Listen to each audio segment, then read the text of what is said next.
इस कार्यक्रम में अपना योगदान देने वाले और उसके अलावा भी बहुत से सम्मानित नेतागण, सामाजिक कार्यकर्ता, सामाजिक नेता, समाज का नेतृत्व करने वाले बहुत ही जिम्मेदार साथी सब मंच पर बैठे हैं।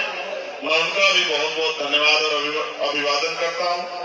साथ में कार्यक्रम को संचालन कर रहे भाई डॉक्टर अनु पटेल जी, कार्यक्रम के सहयोग अर्पित पटेल जी, सतराम गौतम जी, सहयोगी शिव कुमार जी, संजय वर्मा जी, आनंद जाटव जी, अवधेश पहलवान जी, प्रदीप गौतम जी, धर्मेंद्र चौधरी जी, मेघराज सिंह, राजेश पाटिल जी, प्रियांशु गौतम जी, शिवरन रावत जी, महेंद्र टाइगर जी, दिनेश गौतम जी, सत्येंद्र गौतम जी, सुरेश कोरी जी और गौरे पासी जी, मैं इन सब भाइयों का भी बहुत बहुत धन्यवाद करता हूँ कि इन्होंने ये ऐतिहासिक कार्यक्रम किया और मुझे यहाँ बुलाया।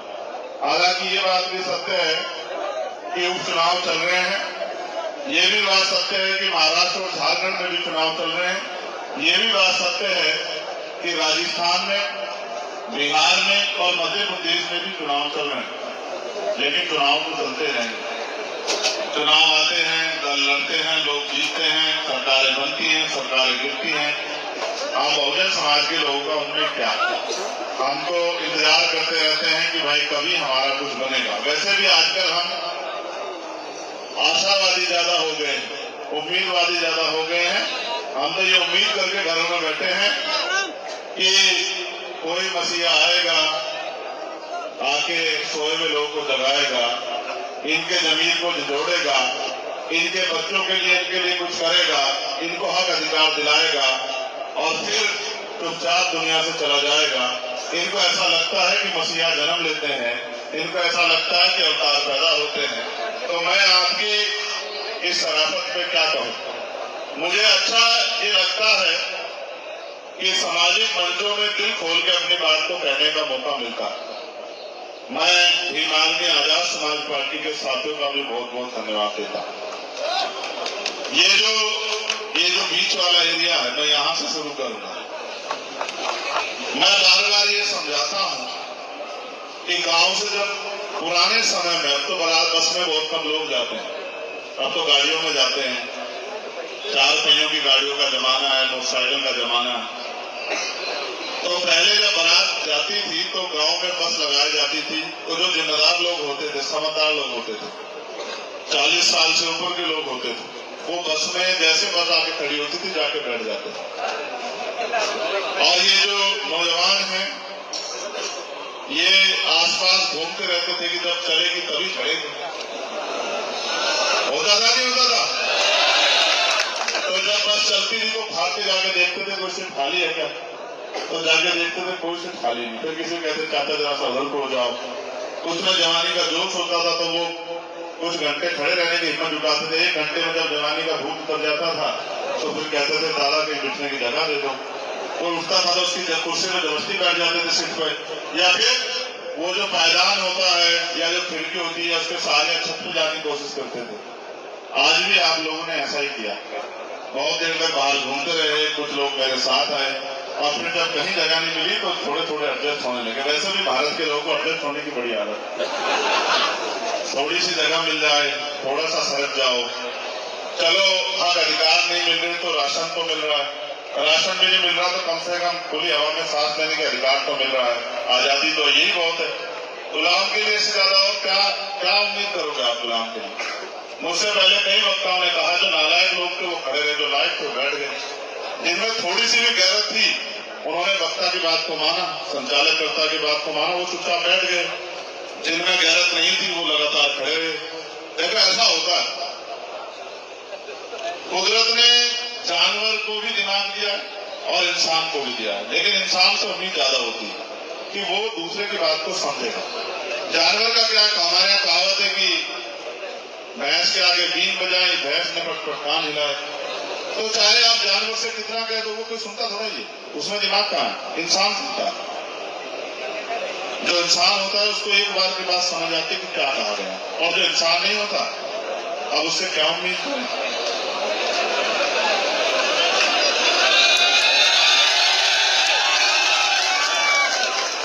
अगर जैसे क्रांतिकारी बनते तो तुम्हारी सड़कों पे सरेआम हत्या नहीं होती। नीला कपड़ा पहन के क्रांतिकारी बनते तो वहां ठेकों के बाहर लाइन लग के नहीं गिरे पड़े होते तुम लोग। ठीक है, सच मुझसे मत कहलवाओ। मैंने बड़े क्रांतिकारी देखे हैं, मंचों में बढ़िया भाषण देते हैं और घर में जाकर अंधविश्वास पाखंडवाद को खूब बढ़ावा देते हैं। मैं बहुत सारे परिवारों से वाकिफ हूँ, मैं जानता हूँ। छोड़ो, आज उसमें बात नहीं करेंगे, आज आगे बढ़ेंगे। मेरी दो चीजें बड़ी स्पेशल है, मैं उन पर कोई समझौता नहीं करता हूँ। पहली है, बहुत दिन पहले मैंने माला पहनना छोड़ दिया था और वो घटना मैं कई बार दोहराता हूँ कि आपको पता लगे, आप ये ना समझे कि भाई पता नहीं क्यों स्वागत को मना कर देते हैं, कोई नाराजगी है क्या? नहीं, ऐसा नहीं कि नाराजगी। जिस दिन हाथरस की बेटी के साथ जुल्म हुआ था उस दिन मैंने अपने मन में, क्योंकि जब उन्होंने मुझे गिरफ्तार करके उस बच्ची को जला दिया और पुलिस मुझे मेरे घर अरेस्ट करके लेके आई और मेरी माँ ने मुझसे कहा, पुलिस कह के गई कि इसको रोक के रखना वरना सरकार एनकाउंटर बहुत करती, मार देगी। तो मेरी माँ ने मुझसे कहा जब मैं वापस जाने लगा कि कम से कम पुलिस तुम्हें मार देगी, तो मैंने अपनी माँ से ये कहा कि सोचो अगर वो तो उस बेटी ने आपकी पेट से जन्म लिया होता या आपने उस बेटी को जन्म दिया होता तो क्या आप मुझे आज उसके लिए न्याय की लड़ाई लड़ने से रोकती? तो मेरी माँ को मेरा दर्द समझ आया और मेरी माँ ने मुझसे कहा कि जाओ कोशिश करो कि उस बेटी को न्याय मिले। उस दिन मैंने तय कर लिया था कि जब तक इस देश में बहन बेटियों पे जुल्म नहीं बंद होगा तब तक मैं माला नहीं करूंगा। अभी वो लड़ाई बहुत दूर ना। मैं ऐसा नहीं कि मैं फूलों की नहीं पहनता, नोटों की पहन लेता हूँ। ये भी सच है कि मैं किसी भी तरह की माला नहीं पहनता और मेरे अपने नियम में मैं उनको निभाता हूँ। एक नियम मैंने बनाया कि वैसे हम स्वाभिमान की बात करते हैं, वैसे हमें पैर छुआने में बड़ा मजा आता है। ये देश जो है नायक पूजा का देश है। हम बाबा साहब अम्बेडकर को मानने वाले लोग हैं। बाबा साहब कहते थे कि धर्म में तो नायक पूजा अच्छी बात है, लेकिन मिशन में, राजनीति में नायक पूजा अच्छी बात नहीं, क्योंकि जब आप किसी को नायक बना देते हैं तो फिर वो तानाशाह हो जाता है और तानाशाह जो है अक्सर विनाश को आमंत्रित करता है। तो मैं पैर छूने से मना करता हूँ। मैं आपको नीचे के लेवल पर भी कहूंगा, हमसे जो बहुत बड़े हैं, हमारी दादी की उम्र के हैं, दादा की उम्र के हैं, बड़े हैं, जिनका बहुत दिल से रिस्पेक्ट करते हैं, उनके पैर छू लो चलो ठीक है, संस्कार के तौर पर ठीक है, मैं इसको भी सही नहीं मानता। मैं खुद कोशिश करता हूँ कि किसी को अपमान ना महसूस हो, मैं कर लेता हूँ, लेकिन मैं आपको कहना चाहता हूँ मैं इस लायक नहीं अभी और मैं होना भी नहीं चाहता। मैं विचार को त्यागना नहीं चाहता कि आप मेरे पैर छूए। मैं अपने छोटे भाइयों से, पार्टी के नेताओं, कार्यकर्ताओं से अपील करूंगा, ऐसी प्रथाओं को अपनी पार्टी संगठन में जन्म ना दे जिसका भविष्य में जिसके परिणाम बड़े खतरनाक हो। ऐसी प्रथाओं को जन्म ना दे, इसलिए किसी के पैर ना छुए, ना ही किसी को पैर छू के सम्मानित महसूस कराने के चक्कर में जो पैर छुए, ना ही अपने पैर छुआने में बहुत भरोसा जो है जाहिर करे। मैं इस बात के विरोध। आपने इस कार्यक्रम में मुझे बुलाया है, सरदार पटेल जी के बारे में मुझसे बेहतर रामेश्वर पवन जी ने अपनी बातों में रखा, भाई नीरज पटेल जी ने रखा, भाई राजकुमार के वर्मा जी ने रखा। मैं उन पर बहुत कुछ नहीं कहना चाहता। उन्होंने जो किया है आज उनके बारे में बहुत कुछ स्पष्ट जो है रामेश्वर पवन जी ने किया है। चौधरी महाराज सिंह भारती जी मेरे इसलिए मेरे दिल के करीब है, इसलिए मैं उनको मानता हूँ क्योंकि वो अर्जक संगीत, अर्जक संघ का निर्माण के संस्थापक सदस्य थे। महामना राम सुवर्मा जी, चौधरी महाराज सिंह भारती जी, बाबू जगदेव प्रसाद कुशवाहा जी, ये सब एक परिवार था। इन्होंने मिलकर जो है अंधविश्वास पाखंडवाद के खिलाफ आंदोलन चलाया। वो संसदीय सदस्य भी रहे, संसद सदस्य रहते हुए उन्होंने अपनी विचारों को कभी त्यागा नहीं। मैं उन्हीं काम में आई हूँ, इसलिए मैं उनको दिल से याद करता हूँ। बहुत मंच पर मैं उनके बारे में जिक्र भी करता हूँ, लेकिन मैं इस बात को भी सोचता हूँ कि अब उससे आगे क्या। महापुरुष तो करके चले गए, हम क्या कर रहे हैं? सिंह साहब बैठे हुए हैं, अहिरवार साहब बैठे हुए हैं, तो मैं ये सोचता हूँ कि कब तक हम ये कहते रहेंगे महापुरुष ये कहकर करके गए, ये कह के गए, ये करके गए। तो कुछ हम भी तो कर रहे हैं, कुछ हमारी भी तो जिम्मेदारी बैठती होगी, नहीं बैठती होगी। हम तो पढ़ने निकल लगे हैं, अब तो हमारा दिमाग खुल गया, अब तो हम अपने अधिकार को जान गए हैं, तो अब तो हम कुछ कर रहे हैं। कब तक कहते रहेंगे उन्होंने किया कि सब कुछ तो लूट रहा है। अगर वो इतना करके गए और आप इनके सच्चे नहीं गए तो फिर कैसे लूट रहा है? फिर कैसे जो है सब खत्म हो रहा है? आप भी देख रहे हैं निजीकरण की भेंट चढ़ रहा है पूरा सरकार सिस्टम। क्या आने वाले 10 साल बाद कोई सरकारी नौकरी बचेगी? क्या कोई गरीब का बच्चा नौकरी लग के अपने परिवार को मुख्य धारा में जोड़ पाएगा? आज जरूरत क्या? मैं हिस्ट्री में लेकर चलता हूँ आपको। मैं 12 मैंने इस बात को दोहराया था, मैं आज यहाँ आया तो भी दोहराया। जब आप जाति नहीं मानते और आप ये कहते हैं कि हम जातिहीन समाज की बात करते हैं, जब आप ये कहते हैं कि हम बहुजन भाईचारे की बात करते हैं, तो बहुजन भाईचारा जातियों के कुछ जातियों के अंदर नहीं होना चाहिए, फिर बहुजन भाईचारा पूरे बहुजन समाज के अंदर होना चाहिए। और जब बहुजन भाईचारे की आप बात करते हैं तो आपको हिस्ट्री पढ़नी चाहिए कि एक कितना बड़ा योगदान आज हमें यहाँ खड़े करने में हमारे इसी बहुजन भाईचारे के जो बड़ा भाई पिछड़े वर्ग के लोगों का है। मैं आपको याद दिलाने का काम करूंगा, तब आपको शायद याद आ जाए कि मैं बात क्यों कह रहा हूँ।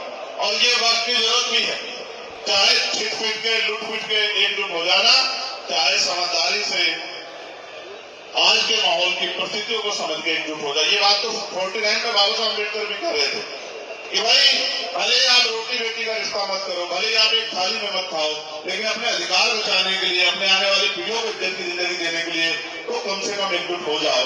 ये तो एक जैसा खून है, तो कम से कम एक जैसे खून को एक जैसा दिखना भी चाहिए।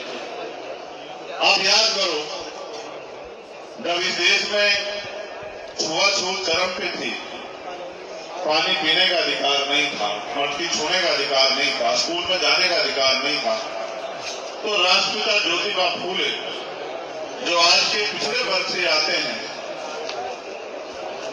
वही तो थे जिन्होंने अपना घर बार छोड़ के अपने पिता से भी विधवा कमजोर हक वंचित समाज की बेटियों को बेटों को पढ़ाने के लिए 18 स्कूल खोले, अपनी जान की बाजी लगाई। तो वो राष्ट्रपिता ज्योतिबा फूले इसी पिछड़े वर्ग के तो थे जिन्होंने संदेश दिया कि शिक्षा के माध्यम से आप अपने जीवन को बदल सकते हैं, जिन्होंने पूरी जीवन अपने और अपने पत्नी को, पहले अपनी पत्नी को पढ़ाया और फिर उनके जरिए पूरे हक वंचित समाज की कमजोर वर्गों की बच्चियों को, बेटियों को मुख्य धारा में लाने के लिए, शिक्षित करने के लिए प्रयास किए। वो ज्योतिबा फूले पिछड़े वर्ग के तो थे जिन्होंने उनके बाद जो माना है, जिन्होंने आरक्षण का जन्म किया 1902 में, छत्रपति साहू जी महाराज, आज के वो इसी कुर्मी वंश के तो हैं। आज के शायद पढ़े लिखे कुर्मी समाज के लोग ना जानते हो, हम तो हिस्ट्री जानते हैं कि जिन्होंने आरक्षण की व्यवस्था की, जिन्होंने बाबा साहब अम्बेडकर को समाज के आगे ये कहकर प्रदर्शित किया कि आपका सच्चा नेता है, जिन्होंने बाबा साहब अम्बेडकर को मेरी नजर में ये जरूरी अपनी लाइब्रेरी बनाने के लिए, अपनी जो है पुस्तकालय बनाने के लिए, अपना जो है प्रिंटिंग प्रेस चलाने के लिए 5000 रुपए उस समय सहयोग के रूप में दिए। वो साहू जी महाराज पिछले वर्ग के थे। रेलवे की आप अगर हिस्ट्री पढ़ के देखोगे, चाहे सर छोटू राम रहे हो, वो भी पिछड़े वर्ग से आते हैं आज के, जिन्होंने बाबा साहब अम्बेडकर के साथ मिलकर साइमन कमीशन का स्वागत करके आपकी भारत की स्थिति में बहुजन समाज की स्थिति को बताने का काम किया, सरकार के सामने रखने का काम किया। गोलमेज कॉन्फ्रेंस में जो है, जो अधिकार हमें मिले कॉमनवेल्थ अवार्ड के रूप में, बाबा साहब अम्बेडकर जिसका प्रतिनिधित्व कर रहे थे, उस बात को यहाँ जब साइमन कमीशन आया, उसका स्वागत करने वाले सर छोटू राम बाबा साहब अम्बेडकर के साथ प्रजापति साहब, तमाम संविधान बीए प्रजापति बाबा साहब के सहयोगी रहे, जिन्होंने बाबा साहब अम्बेडकर को जाति पाति तोड़क मंडल की उस सभा में मुख्य अतिथि के रूप में बुलाया, जिसमें बाबा साहब जा नहीं पाए, और जा नहीं पाने कारण अपने पूरे भाषण को उन्होंने किताब की श्रृंखला के रूप में जाति विहीन समाज की स्थापना के लिए एनिलेशन ऑफ कास्ट के रूप में किताब का संग्रह किया। वो संग्राम बीए प्रजापति आज के पिछड़े समाज के तो है। ये बहुजन समाज एक पेड़ की जड़ से निकली हुई शाखाएं हैं।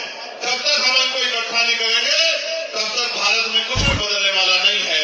मैं धन्यवाद दूंगा जिन्होंने ये एकजुटता, ये भाईचारा बनाने का प्रयास किया, उन तमाम नौजवान साथियों का और उनको मार्गदर्शन करने वाले भाई नील पटेल का बहुत बहुत धन्यवाद करता हूँ कि उन्होंने इस ऐतिहासिक प्रोग्राम को सजाने का काम किया और मुझे यहाँ बुलाने का काम किया। ये सच है कि इसको रोकने के लिए बहुत प्रयास हुए, लेकिन आप जानते हैं कि वायु को और युवा को कोई रोक नहीं सकता है। और जब जब मुझे जरूरत पड़ी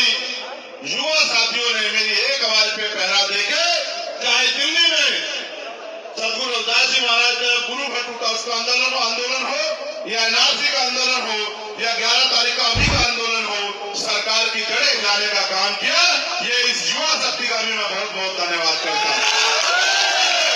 आज इस मंच के माध्यम से आपके आंदोलन को और गति देने वाले मैं नगीना के सम्मानित साथियों का भी बहुत बहुत धन्यवाद करता हूं इस मंच के माध्यम से। और मेरे चुनाव में एक एक पैसा गांव से इकट्ठा करके नगीना भेजने वाले मैं भीम आर्मी आजाद समाज पार्टी और बहुजन समाज के तमाम साथियों का बहुत बहुत धन्यवाद करता हूं। मेरी हैसियत नहीं थी आज के महंगे लोकतंत्र में चुनाव लड़ने की। आप लोगों ने एक पैसा जुटा के जिस तरह से सहयोग करके उन तमाम शक्तियों के सामने मुझे खड़ा करने का काम किया, मैं इसके लिए हमेशा आपका ऋणी रहूंगा। और मैं आपको विश्वास दिलाता हूं, मेरे खून का एक कतरा जब तक इस आंदोलन में जब तक मैं जिंदा हूं, वो इस आंदोलन में महान पुरुषों के इस आंदोलन में इसको आगे बढ़ाने के लिए लगेगा। और जब तक मेरे अंदर सांस है, मैं अपना काम ईमानदारी से करता रहूंगा। न झुकूंगा, न रुकूंगा, न झुकूंगा। और वो नोट नहीं बना, वो नोट ना बना और वो बन सकता है, वो गोली भले ही बन जाए, लेकिन वो नोट नहीं बना जो आपके चंद्रशेखर आजाद को खरीदने का काम करेगा।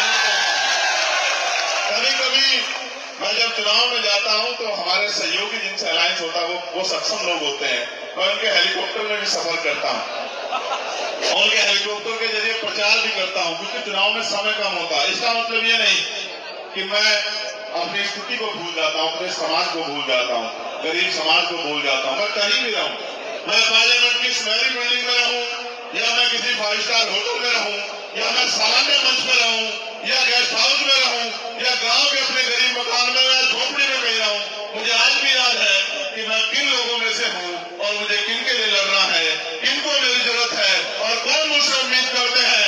मैं वचन देके कहता हूं, जब तक बहुजन समाज की इस गुलामी की बेटियों को नहीं काटेंगे तब तक हम लोग रुकने वाले नहीं। और कोई ऐसा कठिन रास्ता नहीं बना जो हमें रोकने का काम कर दे। मैं पुनः आपसे आग्रह करूंगा कि आप वापस बैठ जाएं। मैं आपको समझता हूं, अभी आप यंग लोग हैं, अभी आपको धीरे धीरे आगे बढ़ना है। और जब आप धीरे धीरे आगे बढ़ेंगे तो बहुत सारे कठिन रास्ते, आपका कठिनाइयां आपके रास्ते में आएंगी। उन कठिनाइयों से घबराना नहीं है। आओ मुद्दों की बात करें। मैंने आपको पिछड़े समाज के साथियों के, महापुरुषों के योगदान के बारे में बता दिया। अब मैं आपसे बात करता हूं आज की परिस्थिति पर। मैं पीछे नहीं जाऊंगा, बहुत पीछे नहीं जाऊंगा। आज मैं आज की परिस्थिति पर बात करूंगा। मैंने 3 दिन पहले एक लेटर लिखा था। वो लेटर मैंने लिखा था उत्तर प्रदेश की सरकार को। उसमें मैंने पूछा था कि भाई आप ये बताओ, चीफ सेक्रेटरी उत्तर प्रदेश कि नीचे से ऊपर तक मैं चाहता तो उसमें ओबीसी भी जोड़ देता, मैं चाहता तो उसमें अल्पसंख्यक समाज भी जोड़ देता, मैं चाहता तो उसमें मुस्लिम समाज भी जोड़ देता, लेकिन मैं जानता था कि जहां मैं इनको जोड़ने की बात करूंगा वहीं वो तरह तरह की उल्टी सीधी बातें चलाएंगे। इसलिए मैंने वो कोरा खत लिखा कि सीधे पहले जिम्मेदारी से बात की जाए, SC/ST के हालात के बारे में जाना जाए। मैं जानता हूं क्या हालात है, लेकिन मैं चीफ सेक्रेटरी के जवाब का इंतजार कर रहा हूं। मैंने पूछा है कितने प्रमुख सचिव हैं SC/ST के, उत्तर प्रदेश के सचिवालय में बताने का काम करो। बताओ कितने अपर सचिव हैं उत्तर प्रदेश के जो मुख्य पदों पे की पोस्ट पे आपने बिठाए हैं। इसका डाटा मैंने मांगा है। मैंने डाटा मांगा है कि 18 कमिश्नरियों में कितने कमिश्नर SC/ST के, मैंने डाटा उनसे मांगा है। मैंने डाटा उनसे मांगा है कि उत्तर प्रदेश में 75 जिलों में कितने SP और SSP हैं SC/ST समुदाय के, जिनको आपने चार्ज दिया है। ये डाटा मैंने उनसे मांगा है। मैंने डाटा उनसे मांगा है कि 75 जिलों में कितने DM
किया है।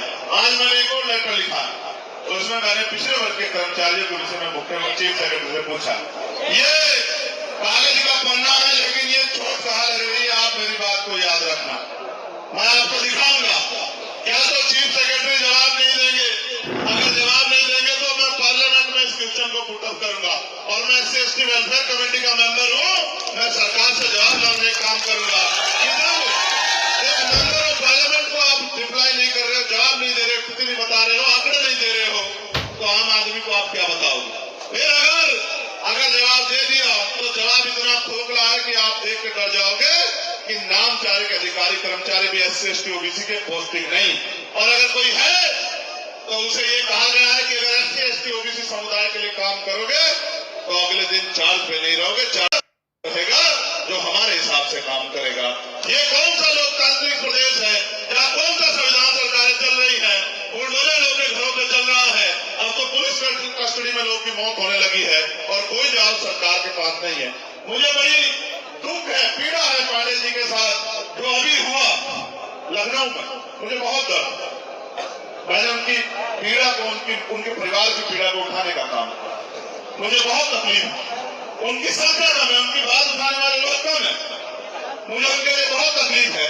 लेकिन मुख्यमंत्री ने उनकी तकलीफों को सुनते हुए उनके परिवार को बुलाया, उनकी को पीठ पे आकर के विश्वास दिलाया कि आप अकेले नहीं, उनकी 10 लाख रुपए की मदद भी की, कार्रवाई का भरोसा भी दिया। लेकिन वहीं अमन सोनकर रहता है, बहुत थोड़ी सी दूरी पर, लेकिन अमन सोनकर उनके परिवार को नहीं बुलाया, उसकी भी पुलिस द्वारा हत्या हुई। उसके परिवार ने बताया, बड़ा चर्चित विराम उस परिवार के घर भी गया, लेकिन उसको मुख्यमंत्री जी से नहीं बुलाया।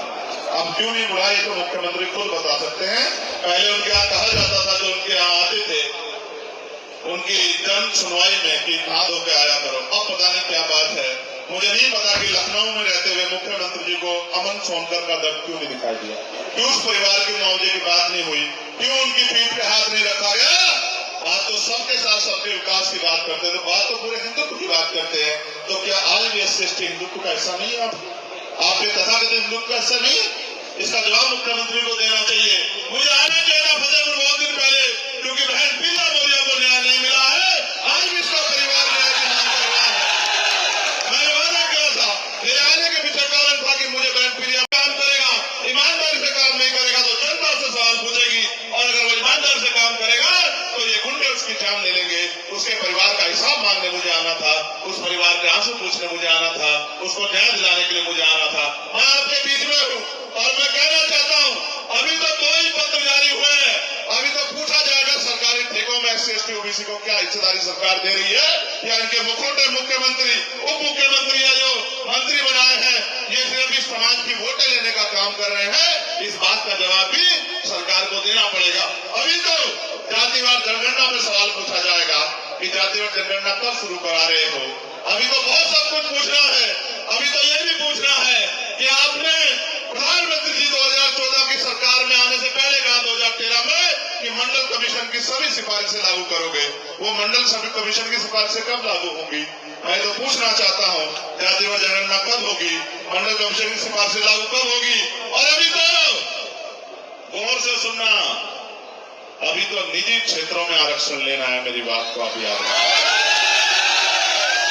आप करो सरकारी क्षेत्रों में निजीकरण करके आरक्षण खत्म।